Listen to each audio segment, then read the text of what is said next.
आज हम बात करेंगे उत्तर प्रदेश के सहारनपुर जिले की तहसील बेट के घाड़ इलाके की, जहां हर साल बरसात में पानी की भारी तबाही लोगों की जिंदगी को मुश्किल बना देती है। बरसाती नदियां गांव में घुसकर सैकड़ों बीघा फसल बहा ले जाती हैं, कच्चे मकान गिर जाते हैं, रास्ते टूट जाते हैं और कई बार लोग अपनी जान भी गंवा देते हैं। इस बार भी हालात अलग नहीं है। खेत तबाह हो रहे हैं, बच्चे स्कूल नहीं जा पा रहे हैं, गांव का संपर्क मुख्य मार्गों से टूट गया है, लोग पुल और पक्की सड़कों के लिए गुहार लगा रहे हैं। इसी मुद्दे को आज हम विस्तार से जानने की कोशिश करेंगे और विस्तार से बातचीत करने के लिए भेड़ से हमारे संवाददाता शेख परवेज आलम हमारे साथ जुड़ रहे हैं। परवेज, हमारे दर्शकों को बताइए कि इस इलाके में हर साल इतनी भारी तबाही देखने को मिलती है, इसके बावजूद अब तक क्या कोई इसका समाधान निकाल पाई है सरकार या प्रशासन?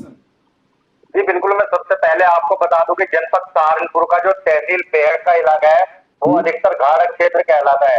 शिवालिक पहाड़ियों से निकलने वाली बरसाती नदियों का इस तहसील क्षेत्र में जाल बिछा हुआ है और बरसात के मौसम में जो है लगातार शिवालिक पहाड़ियों और मैदानी क्षेत्रों में होने वाली बारिश एक आफत बन रही है। नदियों में आने वाली बाढ़ से जहाँ की किसानों की उपजाऊ जो जमीन है उसका सैकड़ों बीघा जमीन का कटाव हो जाता है। वहीं कई बार नदियों से ओवरफ्लो होकर गाँव तक जो है बाढ़ का पानी घुस जाता है। इसके अलावा नदियों पर पुल न होने की वजह से जान जोखिम में डाल नदियां पार करने के प्रयास में जो कई लोग अपनी जिंदगी और मौत के साथ खिलवाड़ करते हैं। जी जी परवेज, लंबे समय से देखा जा रहा है कि लोग रफ्ता हटाकर पक्का पुल बनाए जाने की मांग लंबे समय से कर रहे हैं, क्योंकि उससे रास्ते बरसात में रास्ते बंद हो जाते हैं, मुख्य मार्ग कट जाते हैं। तो ऐसे में जैसे लंबे समय से ये मांग उठ रही है कि रफ्ते बनाए जाएं, पुल बनाए जाएं, तो ऐसे आपके ग्राउंड रिपोर्ट में क्या प्रशासन ने इस मांग पर कोई ठोस जवाब दिया है अभी तक? बिल्कुल, सबसे पहले मैं आपको बताऊं सहारनपुर के तहसील बेहड़ के ग्राम जाटोवाला के पास जो स्पोर्ट कॉलेज बनाया गया है, जहाँ एजुकेशन दी जाएगी बच्चों को खेल प्रतिभाओं को निखारने के लिए। लेकिन आपको बता दूं कि ये जो स्पोर्ट कॉलेज है वो गांगराव नदी के दूसरी पार बनाया गया है और एक साइड में जो है दूसरी तरफ जो है गाँव स्थित है। गाँव से जो है स्पोर्ट कॉलेज तक जाने के लिए एक रास्ता का निर्माण कराया गया है, लेकिन जो है वो नाकाफी साबित हो रहा है। ग्रामीणों का कहना है कि इस रास्ते के स्थान पर जो है यदि पुल बनाया जाए तो गाँव और कई गाँवों को जो है बाढ़ से बचाया जा सकता है। जी परवेज, जिस तरीके से हम बात करें, अगर जब रफ्ते टूटते हैं, पुल टूटते हैं और पानी भारी तबाही मचाता है, तो इस बार भी भारी तबाही पानी ने मचाई है, तो क्या कुछ नुकसान की सूचना है वहां पर? बिल्कुल, जो है शुरुआती बरसात में नदियों ने अपना रौद्र रूप दिखाया है और कई गांवों में बाढ़ का पानी घुस गया है। इसके अलावा कई नदियों में नदी पार करते समय जो है कई नदी की तेज धार में बह गए। इसके साथ साथ मैं आपको बता दूं तहसील बेट के गाँव जैसपुर कला में 2 सगे मासूम भाइयों को जो है नदी पार करते समय तेज बहाव में आ गए और उनकी मौत हो गई थी। बार बार स्थानीय लोग जो है प्रशासन और शासन से गुहार लगाते हैं, लेकिन उनकी मांग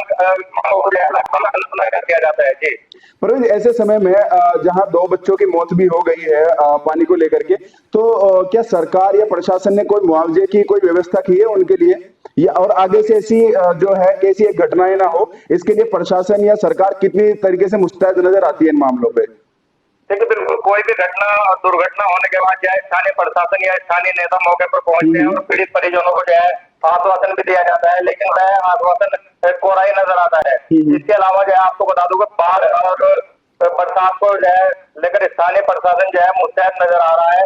जो बेहड़ तहसील के उप जिलाधिकारी उन्होंने बताया मानवेंद्र सिंह जी ने बेहड़ में जो है SDRF सहित जो है स्वास्थ्य विभाग के कर्मचारी, पशु चिकित्सा अधिकारी, ANM वगैरह जो है उनकी तैनाती जो है की गई है और किसी भी अप्रिय घटना से निपटने के लिए स्थानीय प्रशासन पूरी तरह से तैयार है। जी परवेज, जिस तरीके से आपकी रिपोर्ट में देखा गया है कि मिर्जापुर से डाडल और हिंदुवाना गांव के को जोड़ने वाले जो मुख्य रास्ते हैं वो पूरी तरीके से पानी से टूट गए थे, क्या उनकी मरम्मत को लेकर के कोई अभी तक कदम उठाए गए हैं, क्योंकि उनका जो है वो मुख्य मार्ग से संपर्क टूटा हुआ है इस समय? मिर्जापुर से जो है हिंदुवाना जाने वाला रास्ता है, उसके बीच में भी एक बरसाती नदी पड़ती है और पिछले बार भी इस नदी में आई तेज बहाव ने जो है रास्ते का कटाव कर दिया था। लेकिन इस बार जो शुरुआती बारिश में जो है जो खतरनाक बाढ़ जो नदी ने अपना खतरनाक रूप दिखाया है उसमें रास्ता पूरी तरह से क्षतिग्रस्त हो गया है।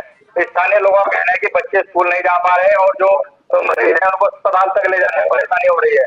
ग्रामीणों का कहना है कि वह स्थानीय प्रशासन से लेकर जो है राजनेताओं तक भी गुहार लगा रहे हैं, लेकिन उनकी मांगों को अनसुना किया जा रहा है। परवेज, क्या लगता है आपको, जिस तरीके से हर साल बरसात में ऐसी वीडियो, ऐसी रिपोर्ट सामने आती है जहां मरीज अपने अस्पताल तक नहीं पहुंच पाते, बच्चे अपने स्कूलों तक नहीं पहुंच पाते, और मुख्य जो मार्ग है वो सारे टूटे रहते हैं, तो ऐसे समय में ये जो घाट क्षेत्र का इलाका है जो हर साल ऐसी भारी तबाही से जूझता है, तो ऐसे समय में जब प्रशासन और जनपद प्रतिनिधियों पर ठोस सवाल भी खड़े होते हैं, तो क्या लगता है, क्या इनका कोई अस्थायी समाधान होने की कोई संभावना है या ऐसे ही कागजों में ये चीजें सिमटती रहेगी? देखिए, बिल्कुल घाट क्षेत्र की अगर बात करें तो आप इस